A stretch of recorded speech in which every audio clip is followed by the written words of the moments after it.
I'm AJ Good, and this is Freebase Media Co.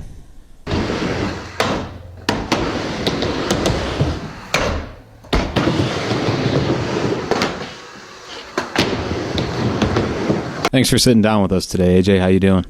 I'm living the dream, bud. Good to hear. Happy to hear it.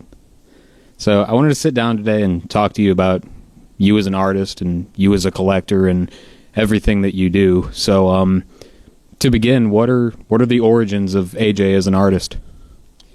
Well, as far as just artistry in general, I mean, I've been drawing and doing anything, I guess, constructive since I can remember. Like, I've always kind of played around on drums and instruments and stuff, and I definitely remember drawing before I could even write my name. So I go way back with that. My dad was always getting tattooed, and I was always allowed to go to tattoo shops and stuff with him, so I just took a lot of influence from the people and the art and the flash that was on the walls and just everything that I saw in that sort of time period. So definitely started very, very young.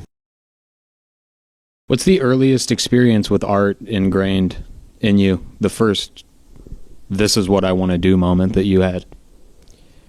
It's probably one of those times that I went with my dad while he was getting tattooed. I just thought that all of that was so cool. And I remember like asking some of his artist friends to like draw on me with like magic markers and stuff so I could leave with my own tattoos and all that stuff. My dad will be the first to tell you that probably 3 or 4 years old, I always said that I was going to be a tattooer. At what age did you finally end up getting a tattoo machine? I went through a traditional apprenticeship, so it wasn't like I just ordered one or whatever, you know. Like when I got into it, it was still very frowned upon. It's probably still frowned upon, but to like order your own. Right on. So I started working at a shop just as like a counter boy when I was 15. I don't think I could drive yet. And then they probably put a machine in my hand at like 16, and that was just to do apprentice stuff. I don't think I was full-time until I was around 18. Right on, and that was at Wicked Sensations, right? Yep. Do you ever feel that your fame from collecting has kind of overshadowed you as an artist? I feel like I let it. I look back at a lot of stuff that was way more creative than what I'm doing now. And I don't know where that went. Like, I still think that it's in there. I guess it's just like a time and a place thing. Like, there was a time and a place for those 365-day clown projects or the tattooing portion of my life or whatever it is. And I'm still able to do creative things. It's just a different kind now. So it's like I don't draw anymore at all. Obviously, I don't tattoo, but like I've gotten to make music videos the last couple of years, which was something that I've never done in my life. So that was fun to like learn and try to progress a little bit and stuff. So I let that stuff fall to the wayside. I think that I could still be doing the creative artistry sort of thing rather than just the videos and the collecting thing. But maybe it'll come in waves. Maybe it'll come back. With the foray into video production for bands and whatnot, I mean, do you see yourself continuing and further expounding on that? It would have to be special circumstances. I think the only reason that I did what I did was because I was kind of in a position with Mauled where I was like, let's do something productive to get you guys to another level. And I had never made a music video, so I knew that if there was going to be a time to do it, it would be then and with them. Like, they're trusting me to kind of guinea pig that, and I'm trusting them to carry like my name with the video, I guess, with the work. So if a band approached me and everything was right and I was like really feeling it and stuff, I would probably definitely take it on again.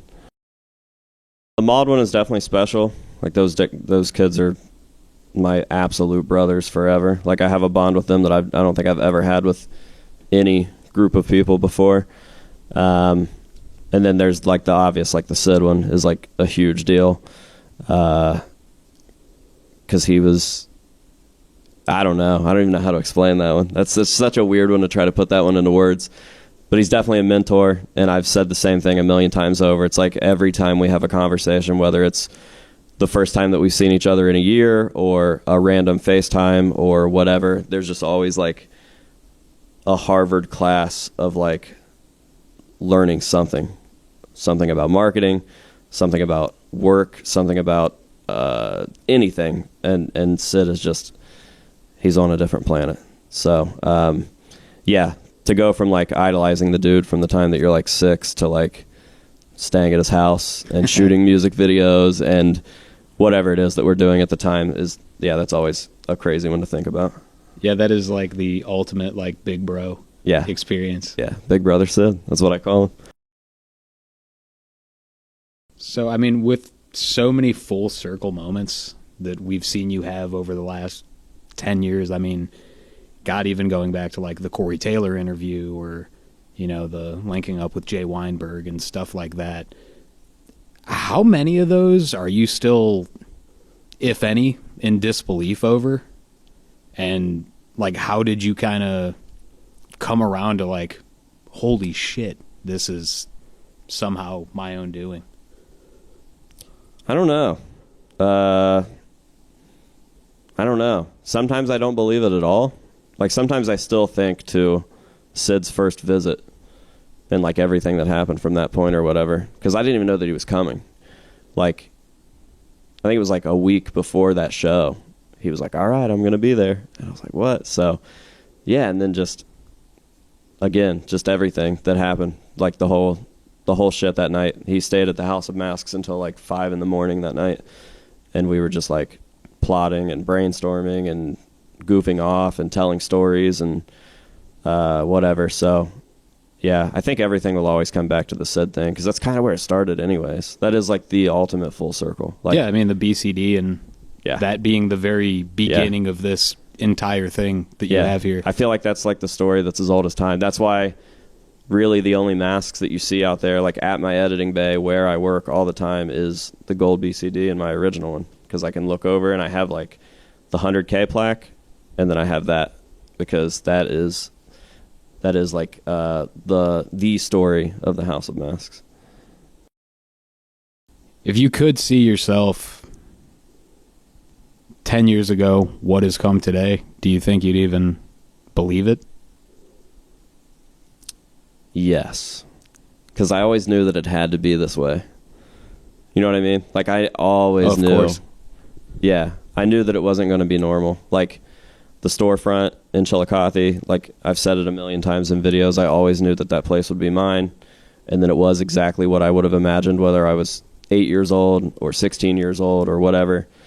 And things work out in different ways. Like, I never in a million years thought that I would like own a church or something, but now that we're here, like everybody agrees, it just makes total sense. So yeah, I think, I always knew that it would be this way in one way or another.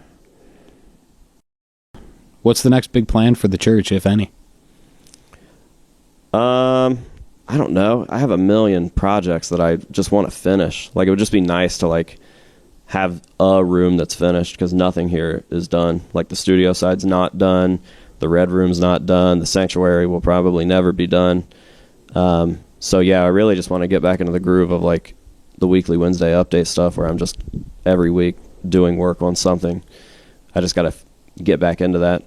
We kind of put it off leading up to the church warming party. We like got to a point where we were like, okay, it's presentable, and then fell off ever since then. It was like immediately Halloween, and then it was the holidays and whatever else. So yeah, we got to get back into that. But yeah, I just want to be content with it, to be honest. Do you actually think you're ever going to achieve that? No. No, we'll be in a different building by the time that I'm like, all right, well, that's cool. It's an endless dragon chase. Yeah. I'm sure everybody's wondering what It's about 4 inches soft. Nice. No, I'm kidding. That's a big lie. Big lie. What is the next big development in Palefest 2026 that you can tell us about? The next big development that I can tell you about, I don't feel like everybody's even soaked in the developments that we've already told people about, to be honest. Like, think about where we're doing this at. Land It's of a Illusions. multi-million-dollar haunted theme park. And where did it start? That idea? No, where's ground zero for this? So from there to where it is now. Oh yeah, we had it in a parking lot. In a parking lot. Yeah, and before that, it wasn't even Palefest. It was just a meet and greet. Open at the house. building. Yeah, I think everybody needs to take a step back and realize what's up. It's so hard to tell people what it is and like where it's at, because you can't just say haunted house, because it's not just a haunted house.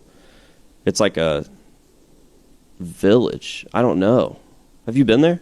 Land of Illusions? Yeah. No, I have not. Dude, it's insane. It's the nicest facility that I've ever been to for anything. Like, their bathrooms are nicer than any venue, hotel, convention center. Bathrooms. It's a classy joint. I got stoked about bathrooms. It's sick as fuck. It's fucking nuts. When people we like the hangout part of Palefest, you know, but there's never been like a proper place to do that. Right. That is like the focus of this. Is like we miss the we always talk about how when we wanted to do a festival that we wanted it to be real comfortable and whatever, but like the festival obviously grew so big that it was hard. So like you're like scrunched in with people, and like all these venues were too small and stuff. Like, this is the place where the vibes are going to be center stage. It's going to be sick. Beautiful. Yeah. If you would like, you can utilize this opportunity to tell people to keep the bathrooms that way. Oh yeah. Yeah, well, we've always had the same rule with Palefest. Like, we're businessmen now and we're professional and stuff, but we will beat your ass. And then we'll make our moms beat your ass and we'll record it.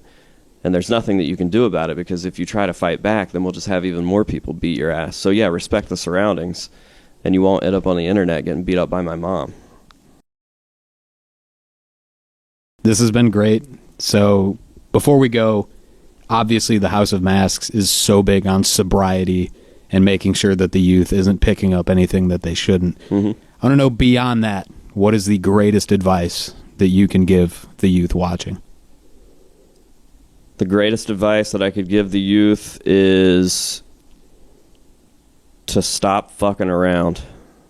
Like, just in general. The quicker that you can stop, like, the weird hive mind mentality of, like, falling into traditionalism because you think that that's what you're supposed to do, as far as, like, I see it with chicks more so than dudes.